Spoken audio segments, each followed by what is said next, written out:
Hello, السلام عليكم. kusoo dhawaada qaybta labaad ee imtixaanka xisaabta Puntland 2020. waa qaybta labaadna sida qaybta hore u fududahay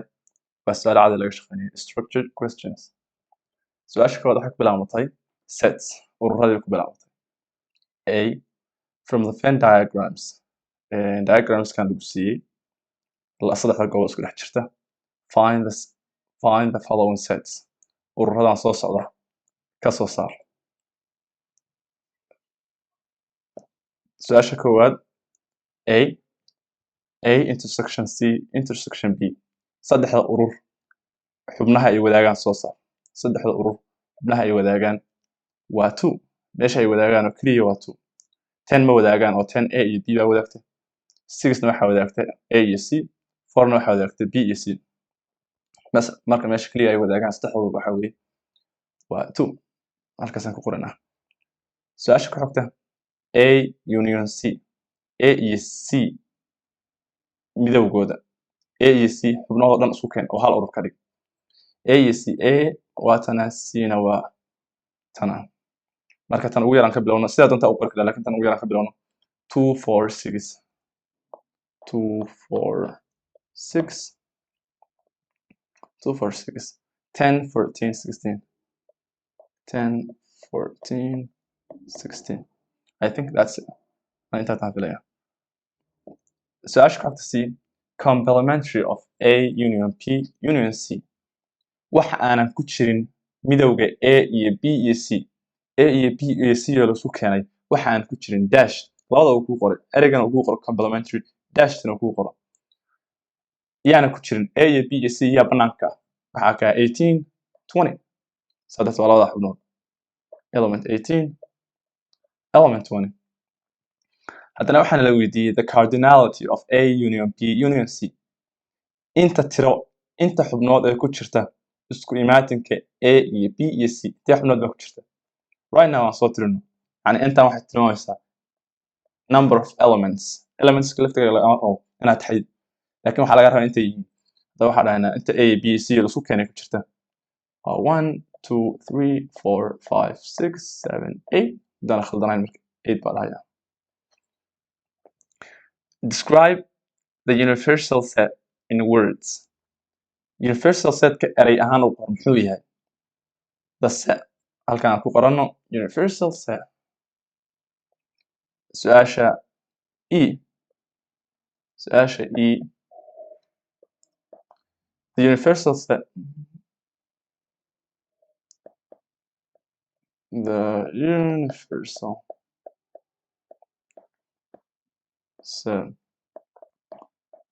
is the set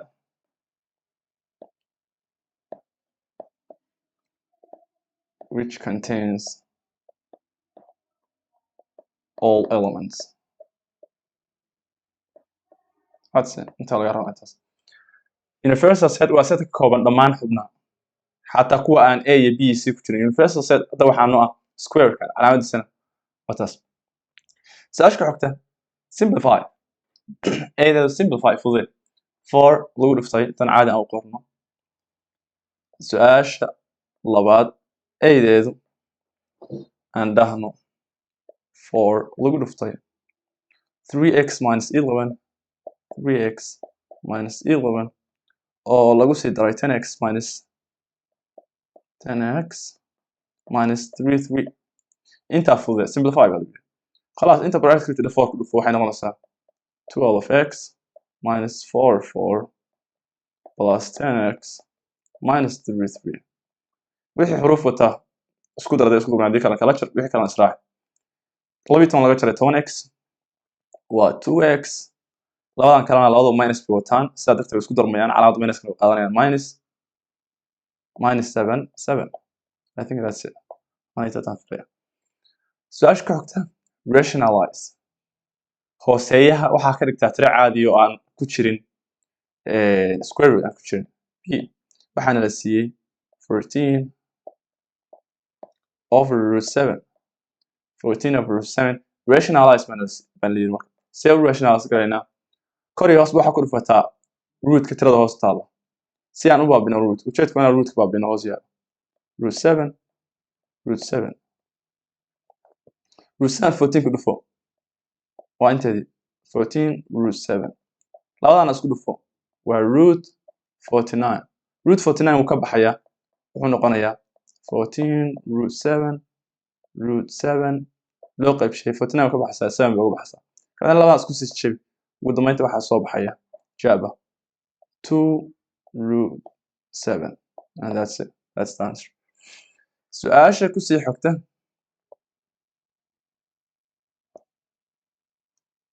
didna arkaynay weynay su'aasha ku xogta find the value of waxa lagu siiyay qiimayaasha w p iyo q kabacdina waxa lagu yiri waxa soo saardaa si good expression kan qiimaheeda soo saar waxa lagu siiyay marka 2q halkaan ku qorano waxa lagu siiyay waa su'aasha c I think I a b c midna ma aha waa tani waa I tani waa double I tani waa triple I Roman numbers okay waxa lagu siiyay marka right now waxa lagu siiyay 2q over 5 2q over 5 plus 3w over 2 minus 3b qiimayaasha q waxa lagu siiyay qiimayaasha q waxa lagu siiyay q waxa lagu siiyay 15 p na waxa lagu siiyay 5 w na waxa lagu siiyay 4 saddex qiimaha lagu siiyay waxa la yiri ku kala bedelo kabacdina expression soo saar waxa carruurta yarka la weydiin jiray okay q waa 15 halka ku bedelo marka 2 times 15 over 5 plus w na waa 4 3 times 4 over 2 minus p na waa 5 3 times 5 hal mar baan fududeyno intaan waxba isku dhufan 5 iyo 15 isku qaybi waa 3 halka 6 baa ka soo baxaysa 2 iyo 4 isku qaybi waa 2 halkaasna waxa ka soo baxaysa 6 kale tanna waa 15 caadi ka soo baxaysa minus 15 6 plus 6 12 minus 15 minus 3 su'aasha ku xigta waa su'aasha saddexaad find the value of a or alpha in the shape below waxa soo saaraa qiimaha alpha qiimaha a ama alpha waana xagal waxaan naqaanaa afrigees hadduu yahay xagla gudeedku inay step 60 saddex step 60 baa la ekaysiinaynaa waxaana la siiyey shape like this baana la siiyey xagasha waa 90 baan idhi waa naloo sheegay xagashana waa 90 kale xagashana waa naloo sheegay waa 3a xagashana waa a baana a soo saar baana yiri waa su'aasha saddexaad qaybteeda a afar xaglood baa isku darayna kabacdina waxaan dhahaynaa waxay leeyihiin 760 lagu daray 90 lagu daray 3a lagu daray a that must equal 360 90 ku boqol sideetan laba kana isku dar waa 4a waxay la mid tahay 360 boqol sideetan iska wareeji ama dhinac kasta ka jar waxay noqonaysaa 4a boqol sideetan minus bay noqonaysaa ka jarmaysaa saa darteed waxaa soo bixi doonta boqol sideetan kale boqol sideetan بعد meel kasta 4 u qayb a waxay la mid tahay boqol sideetan afar u qayb 45 degrees su'aasha ku xigta b find the shaded area in the shape below waxa lagu siiyay rectangle ay ku dhex jidho half goobo waxaana la calaamadiyo la madoobeeyay qaybta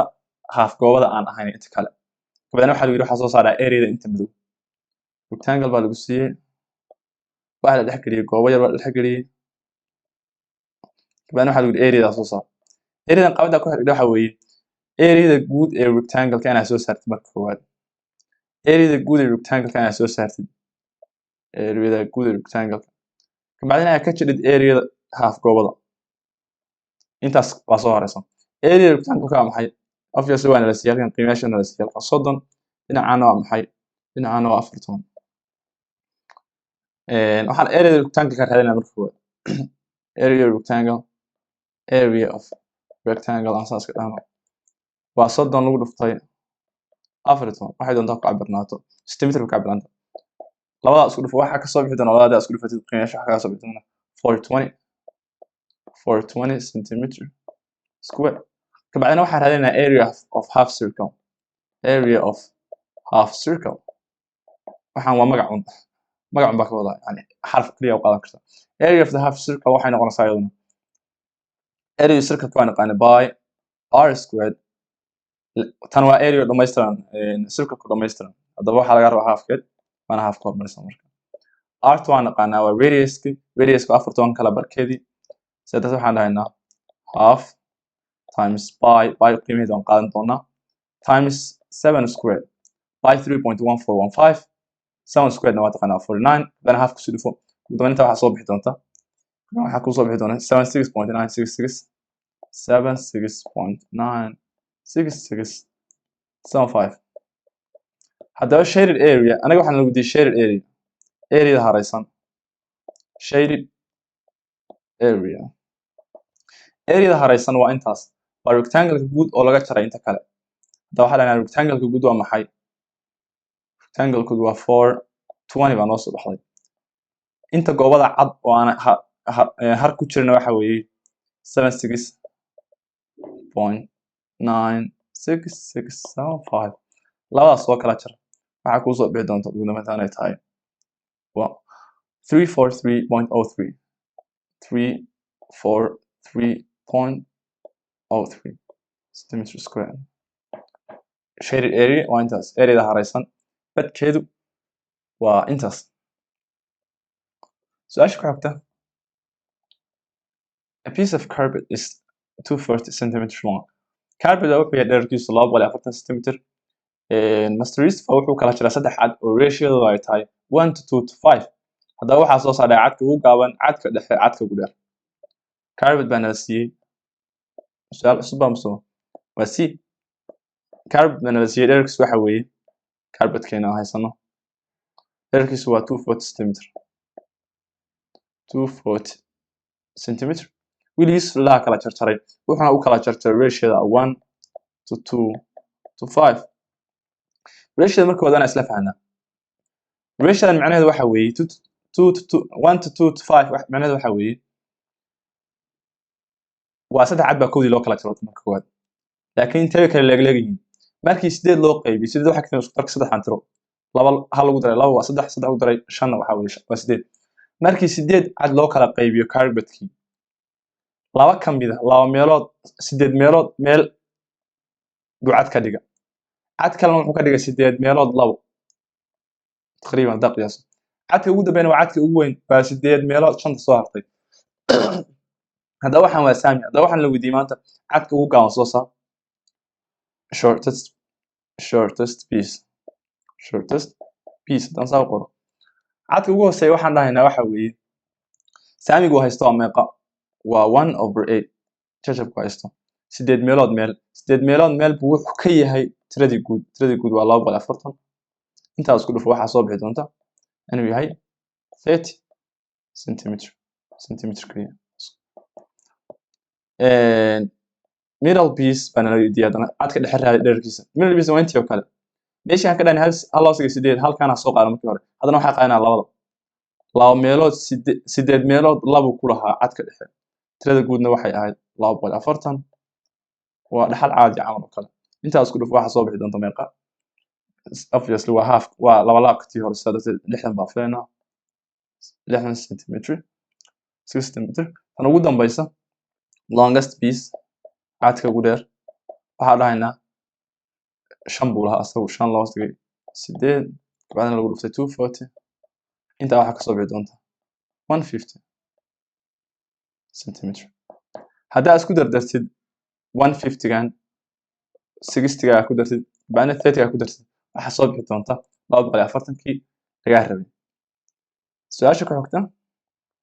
solve the equation ma lagu sii caadi xal baan xal baa u waa d 2x plus 3 2x plus 3 over 5 waxay la mid tahay x plus 2 over 3 sida ugu fudud waxa weeyaan dhahay isweydaar isku dhufo maadaama labadaba jab hooseeya ay leeyihiin jabka si aan u baabiyo hooseeyaha waana isweydaar isku dhuftaa waana waxaa dhigi kartaa meel kasta waxaa ku dhufataa 3 iyo 5 labadaba ama isweydaari waa isku mid labada isku waxaa soo bixi doona haddaba isweydaari tan ku dhufo tan ku dhufo tan ku dhufo waxaa soo bixi doontaa kalarkan bedasho waxaa soo bixi doontaa 6x plus 9 dhan kalena isku dhufo waxaa soo bixi doontaa 5x plus 10 kabadan caadi u xal x yada isxuj 6x minus 5x equals 10 minus 9 x equals labadaas ka qaadan 1 as simple as that su-aasha ku xigta su-aasha afraad question 4 question 4 eedeeda waxaana la weydiiyey waxaana la siiyey expression baana la siiyey kabacdina waxaana la yiri waxaa ka equation baana la siiyey kabacdina waxaana la yiri y waxaa ka dhigtaa horgale subject formula equation la siiyey waxa weeye p equals xy over x plus y waxaana la rabaa inaa y meesha bda ay taagan tahay inaad keeno see u keena marka waad horta hooseeyaha baa b meel kasta waxaa ku dhufataa x plus y hooseeyaan suu baabo waxaa soo bixi doonta p lagu dhuftay x plus y equals x plus y waa saa soo bixi doonaa xy kaliya ku caadi ugu furfur marka p px plus py equals x y y-yada isxoj hal dhinac isku keen p y minus x y equals tan kala dhinaca kala keen minus p x kabacdi waxaa ka saaraa labadan factor ah maadaama labada ay y ku jirto y-da banaanka keen y equals y equals ma factor ahaan u saar y lagu dhuftay p minus x equals minus px waxaan meel kasta waxa u qaybisaa almost way dhamaatay meel kasta waxa u qaybisaa minus p minus x u qaybisay y u soo harto p minus x halkana sidoo kale p minus x haddaba waxaa dhahdaa meesha y keliya ku harasa labadan isla baxayaan waana inta ka rabnay minus px divided by p minus x obvious inta waa uga tegi kartaa jawaabta ugu dambeysa sidoo kale waxaa dhigi kartaa meeshii minus sidaan naga baabi'i ama nope maxaan sameeyey I don't know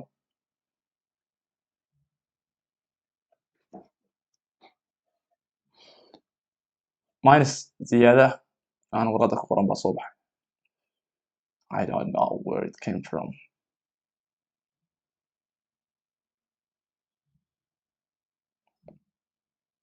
okay y-yada isxaji b minus x nacaji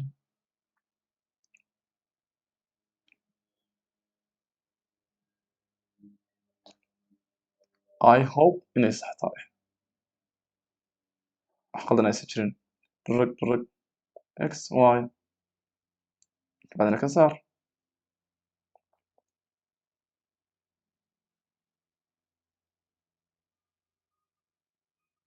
y-yada isxaji okay I hope inay sax tahay yeah I was right waa saxsanaa waxaa kan u qori karaa tan oo kale y waxay la mid tahay halkan waxaa ku dhufataa minus 1 over minus 1 minus 1 over minus 1 waxaa maaha sidaas kuma khasbanaa dhinaca kale ku dhufto y waxay la mid tahay halkan minuska koraa baaba'aya waxay noqonaysaa px tan kalena way isdaba maraysaa x minus p y waxay la mid tahay px divided by x minus p waa tatii warqadii ugu qornay aan raadinayay su-aasha ka xogta p tan naga socodsiya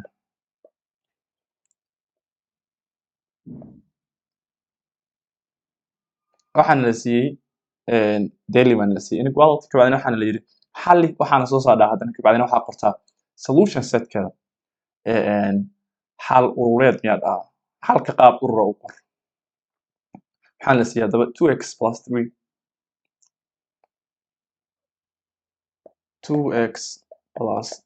3 waxay ka weyn tahay ama la eg tahay x plus 1 okay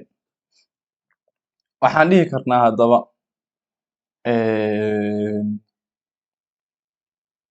wixii x isxoji wixii tirna isxoji 2x minus x waxay ka weyn tahay ama la eg tahay 1 minus 3 labadan kala jir waa x keliya x waxay ka weyn tahay ama la eg tahay labadan kala jir waa minus 2 haddaba solutionkii waa taas xalkii waa kaas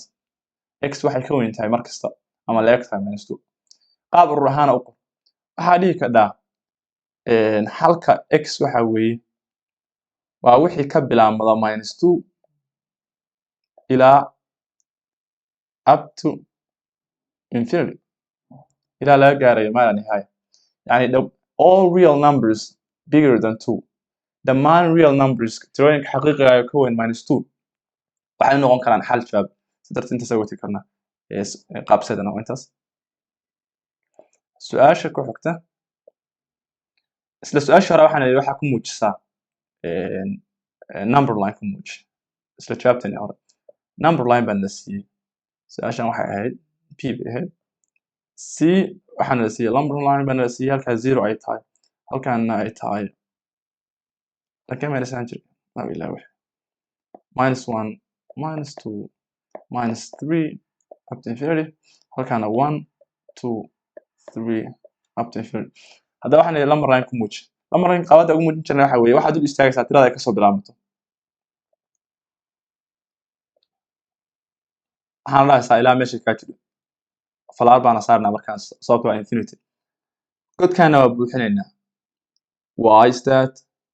sababto waxa weeye meesha labadu way ku jiri kadhaa jawaabta haddii asaa uga tagtid macnaheedu waxa weeye kuma jiri karto labadu laakiin hadda way ku jiri kadhaa sababta waxa calaamada ku jira la mid way ka weyntaa ama way la mid tahay saas way ku jirtaa tan halkaasaan uga tegaynaa su-aasha ku xigta waxaa la isku bedelayaa fractions iyo percentage iyo degrees iyo radian su-aasha d waxaana la siiyey 25% kabacdina waxaa la yidhi waxaa u bedeshaa jajab ahaan u bedan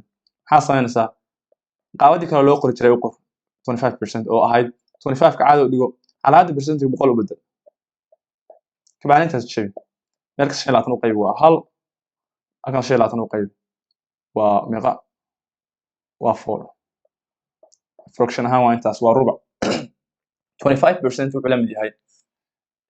afarka hal ama rubac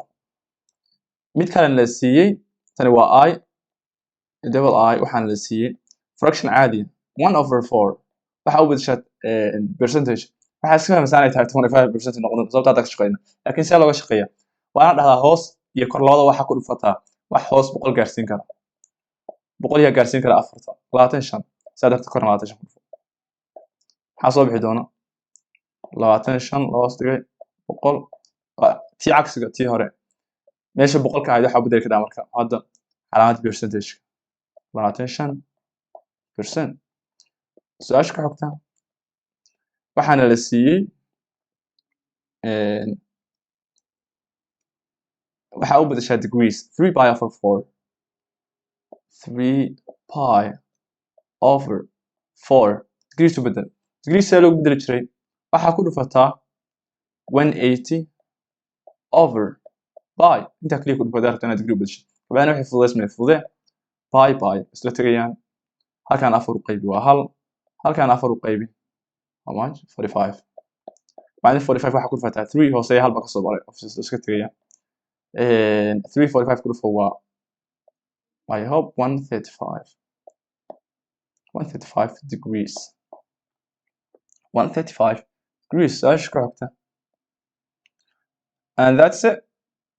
qaybta labaad waa intaas imtixaanka inta lagu talagalay waa 1 saac iyo badh miyay ahayd mise 2 saac bay ahayd waa 1 saac iyo badh almost qaybtii labaad waxaa ku dhamayna daqiiqada kooban waxaa inoo xogi doonta insha allah qaybta saddexaad intaa kulmi doono asalaamu calaykum waraxmatullah